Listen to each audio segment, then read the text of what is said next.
What is going on? Welcome into another edition of the 415ers podcast on the Odyssey Sports Podcast Network with 95.7 The Game. It's Marc Grandi, Evan Giddings with you as always. Marc, my man, how are you doing? I'm doing well, Evan. Middle of February. We're through football season now, and we're gearing up for the off season. So a lot to talk about. There's a lot of coach movement, of course. We got to look ahead to next year's Super Bowl. Who might have the chance to come away with it? Maybe we'll get off some hot takes about that we'll check in on in a year. But I'm doing well. How are you doing?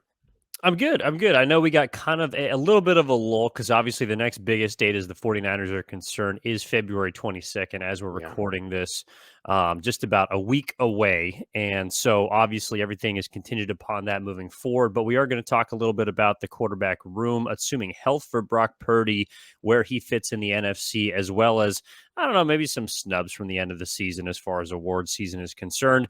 But first, as you mentioned, Marc, let's get into the Super Bowl and what the aftermath lays out for San Francisco, which is essentially, are they closer or further from the Super Bowl next season?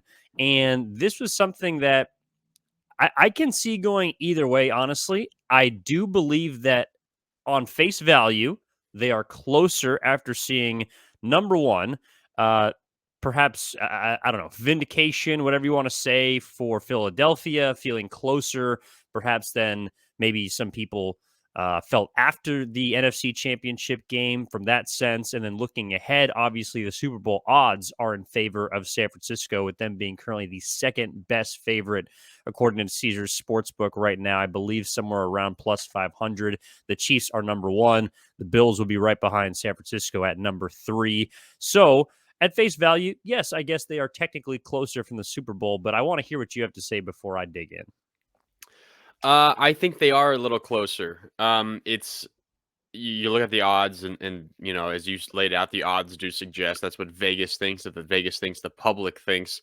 I think what we saw from them last year, Evan, this most recent season, is more sustainable than what they did the year prior.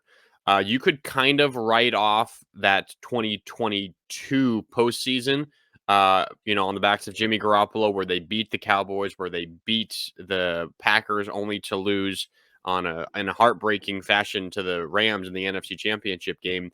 I mean, they were a play away from not even making the playoffs in that game, and they just didn't feel all that impressive throughout much of the season. They strung together wins at the end of the year, but last year seemed more sustainable, and especially after the acquisition of Christian McCaffrey, it felt like they put a more representative effort of who they are on the field week in and week out. Now, the big thing, of course, will always be the quarterback position. And maybe you could make the argument. In fact, you probably could. There were more questions. There are more questions, perhaps, around the starting quarterback this offseason simply because of injuries. But if it wasn't because of injuries, you would feel more confident in the quarterback position this offseason than you did last. So, remember last offseason, no one even knew that Jimmy Garoppolo was still going to be a 49er, and everyone was content handing the keys to Trey Lance.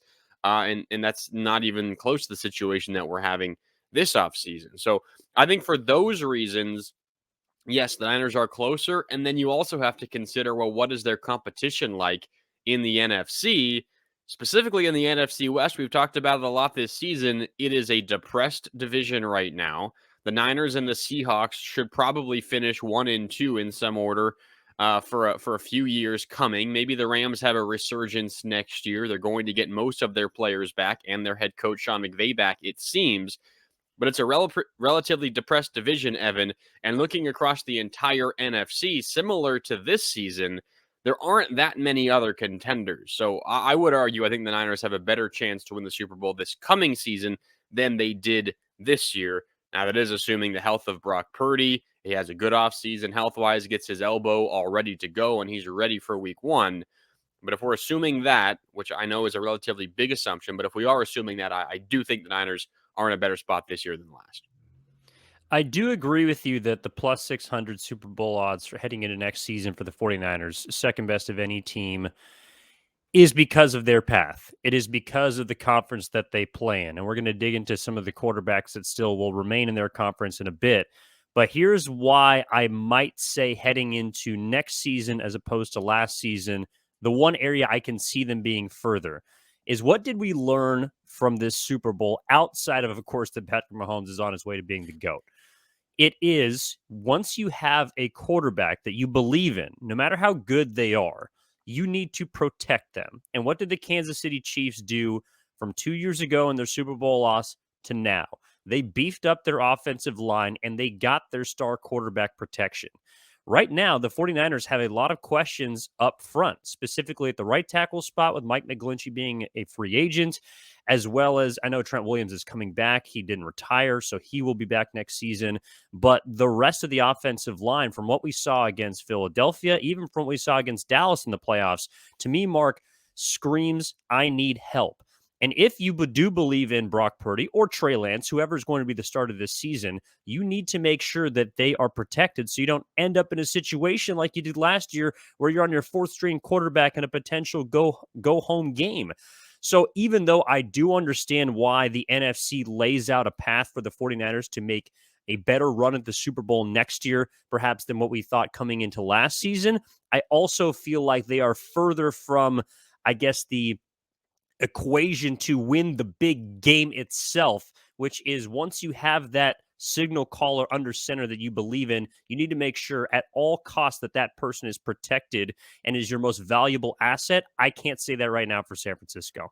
Yeah, you're right. Offensive line is going to be a big question. I mean, Mike McGlinchey kind of has a weird relationship with the 49ers fans. That is, he's generally really good against the run and not as good against the pass. He's going to go on the open market for a pretty big number. I think a number big enough that Niner fans might not be willing to meet. But then that means, okay, well, who is going to be your right tackle? And that's going to be a huge question for the 49ers, who do have some holes to fill elsewhere and who already have a pretty bloated contract. I know we've talked a lot throughout the season about you can make the cap work, you can make it dance for you, you can defer payments, you can push things further down the road, you can fit in some more this coming season, you can do all of that. But still, they are going to have to pick and choose what spots they want to fill in, and if they want to let Mike McGlinchey walk, and if they want to get help in the defensive secondary. Are they going to bring Jimmy Ward back? Are they going to get another corner, or are they going to perhaps re-sign Emmanuel Mosley to a lesser number because of his injury that he's rehabbing? Are they going to try to give Nick Bosa some more help on the defensive line? Or, as you laid out, are they going to try to beef up their offensive line? I'm sure they want to do everything, but it's just a simple fact. One, those are all premier positions. Other teams are trying to do those same things. And two, you're just not going to be able to afford upgrades everywhere. So where do the Niners choose that they want to get better? And that's obviously a big part of this. Um, Talking about the NFC in general, Evan, I know this might sound like sour grapes. This might sound like an upset 49er fan still pissed off about what happened in the NFC Championship game. The Philadelphia Eagles were fantastic in the Super Bowl. 35 points is the most points that a team has scored in the Super Bowl while losing. They were incredible. They had a fantastic season. They're falling off next year. I'm telling you, they are not going to be nearly as good in the coming season. You look at who they have that are free agents, that are not currently under contract: Fletcher Cox, Brandon Graham, Javon Hargrave, Robert Quinn. On their offensive line, Jason Kelsey, Isaac Samalo, Andre Dillard as well, Linval Joseph, Boston Scott are running back. James Bradbury, the cornerback, he was the one that was holding at the very end of Juju Smith-Schuster. They have so many high quality players that are free agents. Now, some of them will come back to Philadelphia. That is a given. I think But not Miles all of Sanders is also a free agent. You're right. Miles Sanders, their starting running back, Boston Scott behind him. They're both free agents. Some of their other guys, Ndamukong Suh, Linval Joseph, Chauncey Gardner-Johnson, there's a number of these guys that are free agents. This was Philadelphia's year to try to capitalize. They just barely missed. They're going to have a phenomenal offseason if they want to be as good as they were this year. You can expect some natural progression from Jalen Hurts, from some of their other youngsters, Evan. But then you also consider the fact that they lost both of their coordinators. They became the first team in nearly 3 decades to lose both coordinators to head coaching positions after a Super Bowl trip. Of course, Shane Steichen taking the Colts job and Jonathan Gannon taking the Cardinals job. By the way, I think Gannon in Arizona will be a disastrous failure. We can talk more about that throughout the offseason. But I don't think Philadelphia is going to be nearly as good this coming year as they were this year. What does that mean for the 49ers, Evan? Despite the fact that if they are maybe flawed in some areas, they have a better chance at securing the number 1 seed in the NFC this coming season. And who knows, that could be the difference in making a Super Bowl or not. I'm not coming out here and predicting that. I'm just saying I do think the competition level in the NFC is going to be down even from a relatively down year this past season. I don't think Philly will be nearly as scary in the 2023-2024 season.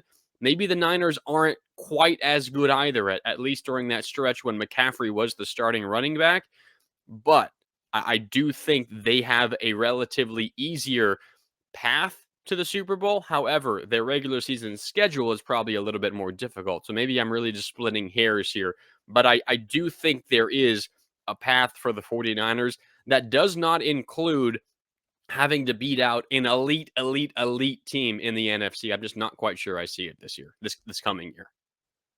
Well, and that's why San Francisco would be 6-1 odds and the Eagles would be 8-1 odds at this point. And I think the third toughest NFC team according to Caesar Sportsbook is the Cowboys at 16-1. Like, and who were the best 3 teams this year? Those 3 teams. I hate that you make me have to put the cape on for Philadelphia, Mark, because I thought they'd win the Super Bowl. I was wrong. I also thought that whoever came out of the NFC would win the Super Bowl. I also believe that would have been wrong. I don't see an avenue in which the 49ers would have beat Kansas City in that Super Bowl. But you could also kind of say the same thing about the 49ers. And what was a big reason that the 49ers were able to get to where they were and kind of undergo and sustain some of the injuries that they did? It's because they had a lot of depth and they're losing a lot of that depth, Mark. And that's unfortunately what happens to pretty much every Super Bowl contending team. That is also the reason why we do not see teams go back to back. And that, to me, is the biggest indicator of why Philadelphia would not end up in the Super Bowl next year, is because we just typically do not see teams, even ones that do not win it, that are runner-ups, go back to the bowl. We don't see it. So, and that's what the Chiefs, what makes the Chiefs so incredible. It's what makes the Patriots dynasty so ridiculous, is because they find ways to retool. And I also would say that what's the biggest reason that the Eagles were in the Super Bowl? Like, what's the biggest reason that they hung 35 points, or that they were within a field goal of Kansas City of winning the Super Bowl? Well, it's Jalen Hurts, and he's back, so. And he's going to get paid. So that would be my biggest reason to feel confident in Philadelphia.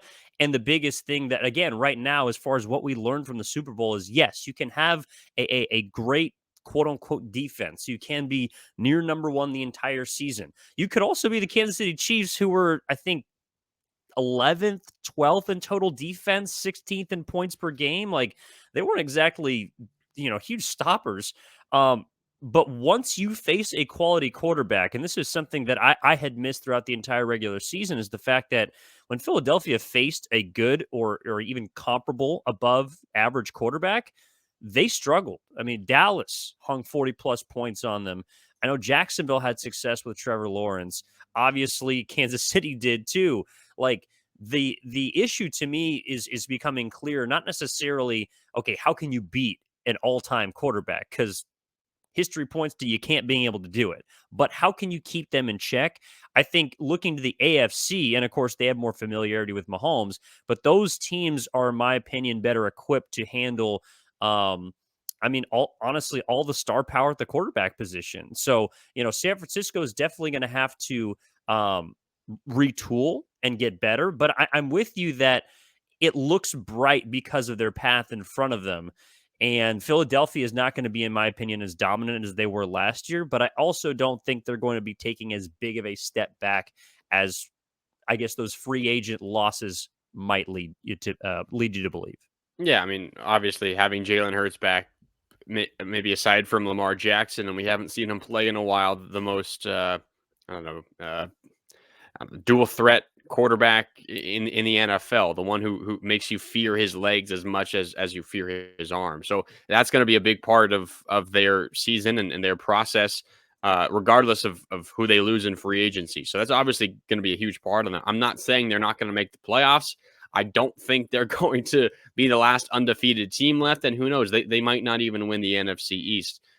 We all understand the Cowboys, but they're not a bad football team, and they won't be a bad football team this coming year. So we'll see how it all works out. But I'm with you. The biggest thing working in the 49ers' favor, Evan, at least until we figure out Brock Purdy's health, at least until we figure out what they do in free agency, who they retain, do they address this, do they address that? The biggest thing working in the 49ers' favor is the rest of the NFC. Maybe that changes. Maybe it's more about the 49ers once we figure out what this offseason is like. But at this moment, I think the reason why you can be confident is because the Niners are probably on paper the best team in the NFC as it currently stands.